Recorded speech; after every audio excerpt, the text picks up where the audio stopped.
Yes, అంటే వాడు ఇప్పుడు మనకు ఎలా ట్విస్ట్ చేస్తాడో చూద్దాం. అంటే యాంగిల్ దగ్గర ఎలా ఇబ్బంది పెట్టచ్చు మనల్ని, యాంగిల్ కనుక్కునేటప్పుడు, ఆ రిఫ్రాక్టివ్ ఇండెక్స్ కనుక్కునేటప్పుడు ఎలా ఇబ్బంది పెట్టచ్చు అనేది మనం చూద్దాం.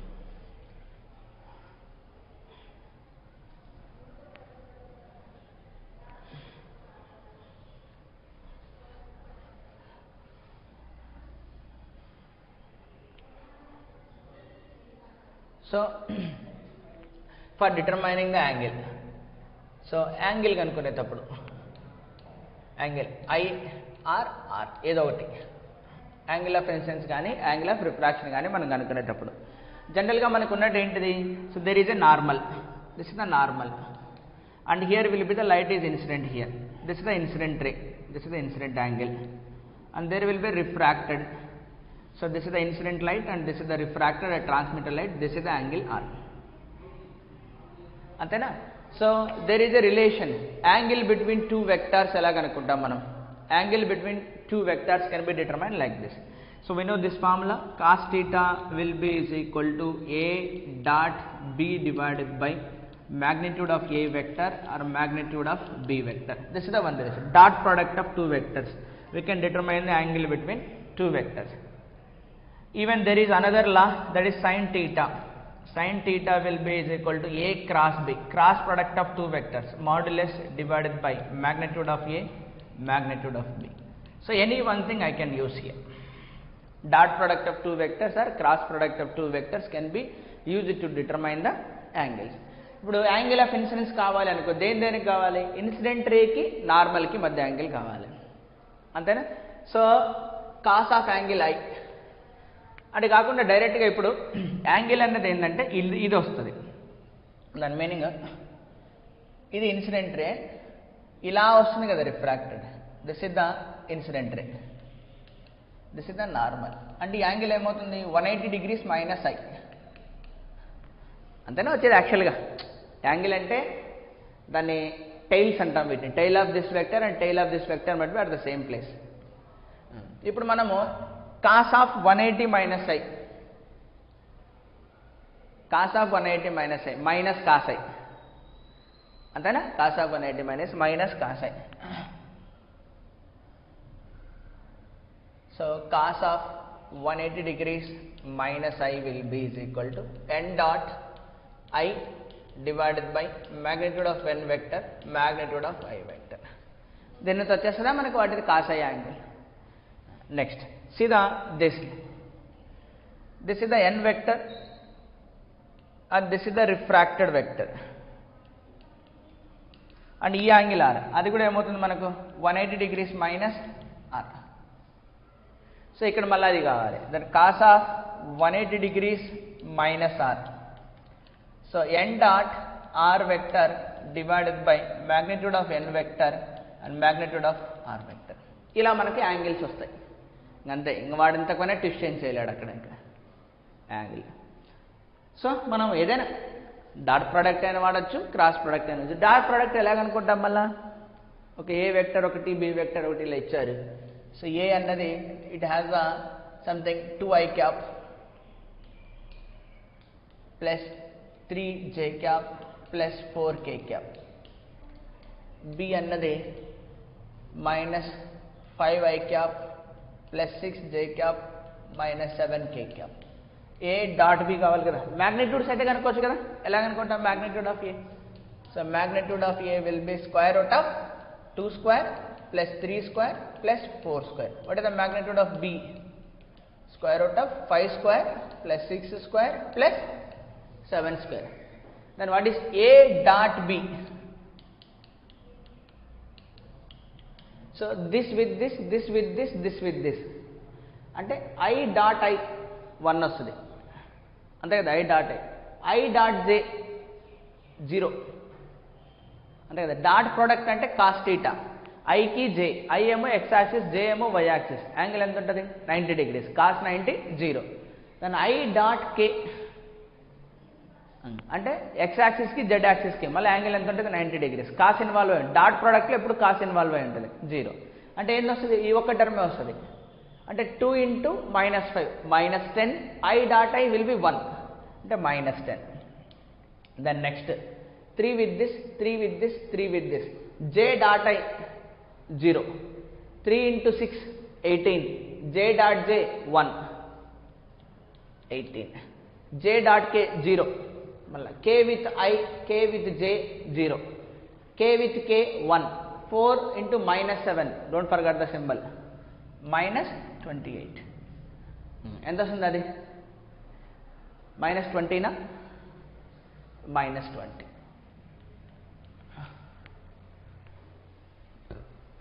దట్స్ ఇట్ అర్థమైంది ఏ డాట్ బి ఎలా కనుక్కుంటాము అది ఏ క్రాస్ బి కనుక్కోవాలంటే ఏ క్రాస్ బి ఎగ్జామ్ అదే దాంట్లోనే ఏ క్రాస్ బి సపోజ్ అవసరం లేదు కానీ ఏ క్రాస్ బి ఇది కొద్దిగా మనం జాగ్రత్తగా తీసుకోవాలి ఏ క్రాస్ బి కనుక్కోవాలంటే ఇప్పుడు ఇది గుర్తుపెట్టుకో దీనికి i j k i cross j next k వస్తుంది అంటే ఇట్లా రైట్ హ్యాండ్ తంబురులు అంటాం కదా i j k i cross j అంటే కే వస్తుంది j k j cross k x వస్తుంది then this k cross this y వస్తుంది అలా so i cross j k వస్తుంది జే క్రాస్ కే ఐ వస్తుంది కే క్రాస్ ఐ జే వస్తుంది రివర్స్ పోతే జే cross I మళ్ళీ కేనే వస్తుంది but negative sign so k cross j వెళ్తే ఐ వస్తుంది but minus i then i cross k j వస్తుంది విత్ మైనస్ ఇప్పుడు చూద్దాం first A with i cross i with i అంటే క్రాస్ ప్రోడక్ట్లో సైన్ యాంగిల్ ఇన్వాల్వ్ ఉంటుంది ఎక్స్ యాక్సిస్కి మధ్య యాంగిల్ ఎంత 0 సైన్ 0 ఎంత 0 so i cross i will be 0 i cross j అంటే కే వస్తుంది అంటే 2 into 6 12k next i cross k అంటే ఆపోజిట్ డైరెక్షన్లో వస్తున్నాం మైనస్ జే సో 3 into 7 -7 21 సో ఆవిడ మైనస్ ఆల్రెడీ ఉంది కాబట్టి +21j అయిపోయిందా అర్థమైంది ఎట్లా చేయాలి నెక్స్ట్ జే విత్ ఐ అంటే opposite direction j cross i next term -k already -15 ఉంది అంటే +15k next j cross j y with y 0 angle sine theta involve అయి ఉంటుంది ఇక్కడ క్రాస్ ప్రోడక్ట్లో సైన్ థీటా ఇన్వాల్వ్ అయి ఉంటుంది j with K next term is i j with k 21 -21i అంతేనా next k with i next term j వస్తుంది -20j k with j opposite -i వస్తుంది K with K 0 so 2 కేలు వచ్చింటాయి చూడు 2 జేలు వచ్చింటాయి 2 ఐలు వచ్చింటాయి వచ్చేసింది A cross so finally A cross B will be is equal to మనకి ఏమొస్తుంది ఇంకా ఐలు అన్నీ ఎన్ని ఉన్నాయి చెక్ చేయి -21 -41 -45i 21 -20 ప్లస్ జే కే 12 15 27k ఓకేనా ఇలా మనము dot product cross product magnitudes ఎలా కనుక్కోవాలో చెప్పినా నేను magnitudes dot product cross product okay వాడు ఇంకొకటి మనకు చేంజ్ చేసేది ఏంటి ఇక్కడ యాంగిల్స్ అయిపోయినాయి ఇంకొకటి ఏం చేంజ్ చేయొచ్చు మనకు యాంగిల్ అయిన తర్వాత mu refractive index so refractive ఇండెక్స్లో చేంజ్ చేయొచ్చు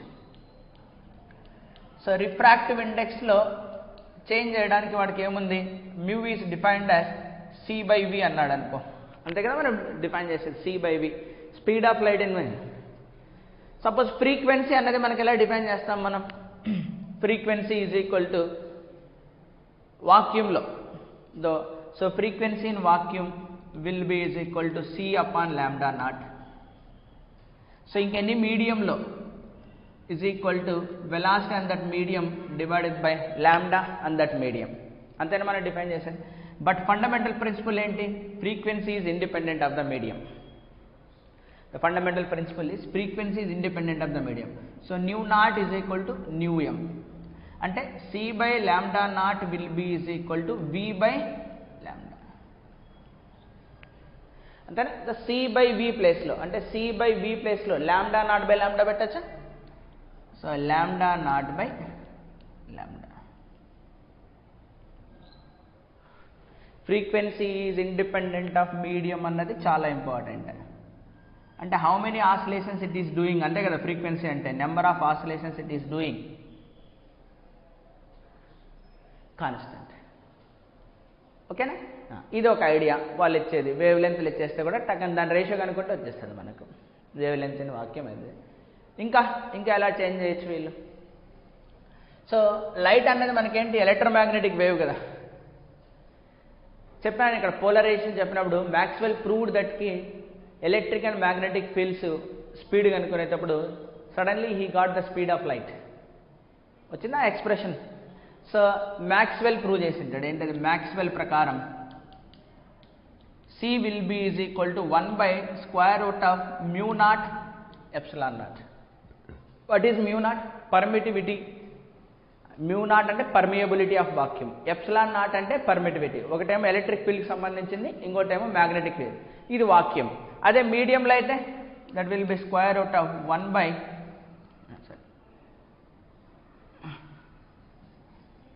so 1 by of that medium see V will be is equal to 1 by square root of mu of that medium epsilon of that medium. అంతేనా? So ఇక్కడ మనము refractive ఇండెక్స్కి mu అనే symbol కాకుండా ఎన్ అనే symbol ఇద్దాం, ఎందుకంటే ఇక్కడ ఇంకొక మ్యూ వస్తుంది కదా. Refractive index n. అర్థమైందా? ఇక్కడ కూడా అడగచ్చు. వాడు ఏమి ఇస్తాడంటే ఇక్కడ వేవ్ లెంత్లు ఇచ్చే సినారియో ఒకటి, అది అయిపోయింది. అట్లా వేవ్ లెంత్ ఇవ్వకుండా మ్యాక్స్వెల్ లా ఉంది కదా, speed of A electromagnetic wave in that medium is 1 upon magnetic permeability multiplied by electric permittivity with square root తో కూడా స్పీడ్ వచ్చేస్తుంది. సో మనకు కావాల్సింది ఏంటి? C by V నే కదా. సో C అది నో ప్రాబ్లం, అది అందరికీ తెలిసిందే. వాడు ఏమి ఇస్తాడు? వాడు B వెలాసిటీ డైరెక్ట్గా ఇవ్వకుండా permeability of that medium mu ఇస్తాడు, permittivity of that medium epsilon ఇస్తాడు. ఫైండ్ ద అదే ఏదో ఒకటి రిఫ్రాక్టెడ్ యాంగిల్లో లేదా రిఫ్రాక్టివ్ ఇండెక్స్ ఆఫ్ ద మీడియమే కనుక్కోమనొచ్చు. అంతేనే. సపోజ్ నాన్ మ్యాగ్నెటిక్ అంటాడు కొన్నిసార్లు. నాన్ మ్యాగ్నెటిక్ అంటే μ1 అని, అంటే దానికి మ్యాగ్నెటిక్కి సంబంధం లేదు, it's not a magnetic material అని. సో మ్యాగ్నెటిక్ మెటీరియల్ కాదు అన్నప్పుడు ఏం చెప్పచ్చు మనం? μ is equal to 1. So for a non magnetic materials nothing to do, then you can take it as a 1. So ఇలా మనకు ఎక్కడైనా క్వశ్చన్ ఫ్రేమ్ చేయొచ్చు. చూడు, be careful. I'll write this here. For a non magnetic material I'll write here. So refractive index according to that will B C by V. So C ప్లేస్లో 1 by root, so that can be will come as mu by mu naught epsilon by epsilon naught. అంతేనా వచ్చేది మనకు. So mu by mu naught అంటే relative permeability, relative permittivity, దాన్నే మనం ఏమంటాం? Dielectric constant అని కూడా అంటాం. సో ఎప్సిలాన్ ఆర్నే K dielectric constant, dielectric constant. So n will become square root of mu r into k. So కొన్నిసార్లు వాడు ఏమి ఇస్తాడంటే సో mu r 1 ఇచ్చేస్తాడు. సో mu r 1 ఇచ్చేసినాడంటే రిఫ్రాక్టివ్ ఇండెక్స్ ఏమవుతుంది? Square root of dielectric constant. Suppose a medium will have the dielectric constant say for example 2, dielectric constant 2, then what is the refractive index? Square root of 2, అంతే కదా. K ప్లేస్లో ఏం పెట్టాలి మనం? 2. So approximately square root of 2. Square root of 2 అంటే 1.414. చూసా, అంటే వాడు ఎక్కడెక్కడ మనల్ని క్వశ్చన్ ఫ్రేమ్ చేయొచ్చు అని నేను చెప్తున్నాను. అంటే these are the places where he can make the questions.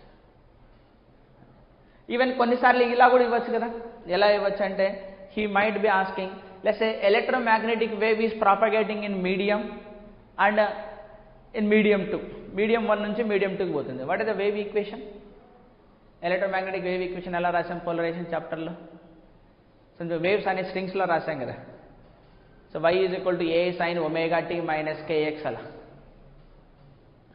అంతేనా? ఒమేగా అంటే యాంగులర్ ఫ్రీక్వెన్సీ, సో దాన్ని 2πν రాయొచ్చు. k అంటే కాన్స్టెంట్, ప్రాపగేషన్ కాన్స్టెంట్, ఆడ వేవ్ నెంబర్ అంటాం కదా. k ఈజ్ ఈక్వల్ టు 2π/λ రాయొచ్చు. అక్కడి నుంచి కూడా మనకు వేవ్ స్పీడ్ వస్తుంది ఒమేగా/k, స్పీడ్ ఆఫ్ వేవ్ ఒమేగా/k. అంటే వాడు ఏమి ఇస్తాడు? ఒక మీడియంలో ఎలక్ట్రోమాగ్నెటిక్ వేవ్ ఇస్తాడు, ఇంకో మీడియంలో ఎలక్ట్రోమాగ్నెటిక్ వేవ్ ఇస్తాడు, బట్ వెలాసిటీస్ ఇవ్వడు. ఎలక్ట్రోమాగ్నెటిక్ వేవ్ ఇచ్చేసి ఉంటాడు డైరెక్ట్గా, రిఫ్రాక్టివ్ ఇండెక్స్ కనుక్కోమంటాడు. సో అప్పుడు నీకు అది గుర్తుండాలి. సో వేవ్ ఇచ్చాడంటే దాని మీనింగ్ ఏంటి? ఒమేగా t మైనస్ kx ఇచ్చాడు అంటే వెలాసిటీ ఏమవుతుంది? ఒమేగా/k. సో ఒమేగా అంటే ఫ్రీక్వెన్సీ చేంజ్ కాదు. So v1 is equal to ఏం రాయొచ్చు మనం? ఒమేగా/k1. v2 ఈజ్ ఈక్వల్ టు ఏం రాయొచ్చు మనం? ఒమేగా/k2. సో మనకు కావాల్సింది ఏంటి? రిఫ్రాక్టివ్ ఇండెక్స్ అంటే c/v కనుక్కోవచ్చు అట్లా మనం. సో అందుకని అంటే ఎలా ఇచ్చినా సరే మనం రెడీగా ఉండాలి అన్నట్టు. We can calculate in any manner అన్నట్టు. సో రిఫ్రాక్టివ్ ఇండెక్స్ అలా ఇచ్చినప్పుడు ఎలా చేయాలి?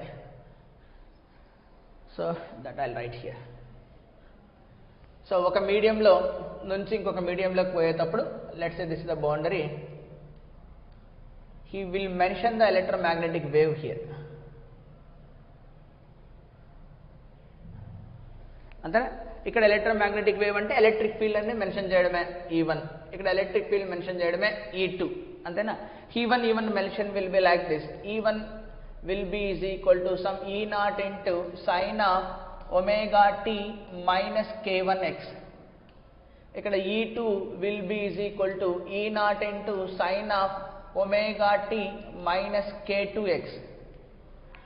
And what is the speed of wave in medium 1 v1 and medium 2 v2? So v1 will be omega by k1 and v2 will be omega by k2.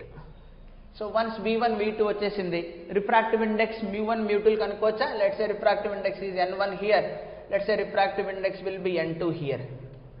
I need to calculate refractive index n1. So n1 will be c by v1, n2 will be c by v2. వచ్చేసిందా మనకు? ఎలా అంటే ఆ link అనేది వాడు ఎలా touch చేస్తాడో మనకు తెలియదు. We have to see. So basic definition ఏంటి? స్పీడ్ ఆఫ్ లైట్ అని in vacuum by speed of light in a medium. So వాడు ఇలా ఫ్రీక్వెన్సీస్ ఇచ్చేయచ్చు. So frequencies of course same.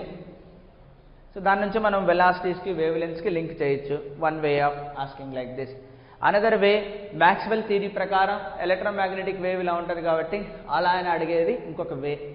ఇంకొక వే వాడు అడిగేది ఏంటంటే డైరెక్ట్గా ఎలక్ట్రోమాగ్నెటిక్ వేవ్ ఈక్వేషన్ ఇచ్చేస్తాడు. ఈవన్ ఈజ్ ఈక్వల్ టు సైనో కాసో ఏదైనా ఇవ్వచ్చు. Sine cos that doesn't make. Sine cos omega T minus k1x. k అంటే ఏంటి? ఇక్కడ 2π/λ.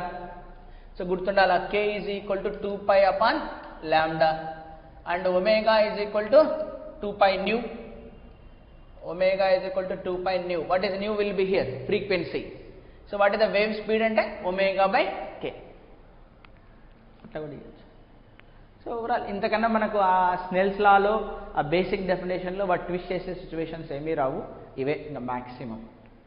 ఓకే, నా ఇప్పుడు ఈ స్నెల్స్ లా మనం అప్లై చేసి మళ్ళీ యాజ్ యూజువల్ ప్లేన్ బౌండరీ ఉన్నప్పుడు ఆబ్జెక్ట్ ఎక్కడుంది, ఇమేజ్ ఎక్కడుంది, కర్వ్డ్ బౌండరీ ఉన్నప్పుడు ఆబ్జెక్ట్ ఎక్కడుంది, ఇమేజ్ ఎక్కడుంది అన్నదే మనం డీల్ చేస్తాం. ఓకేనా? దాన్ని ఏమంటాం? జస్ట్ లైక్ ఇంతకుముందు మనం మిర్రర్ ఈక్వేషన్ అన్నట్టు ఇక్కడ కూడా ఆబ్జెక్ట్ అండ్ ఇమేజ్ రిలేటెడ్గా ఈక్వేషన్ కనుక్కోవడం. ఓకేనా? ఫైన్.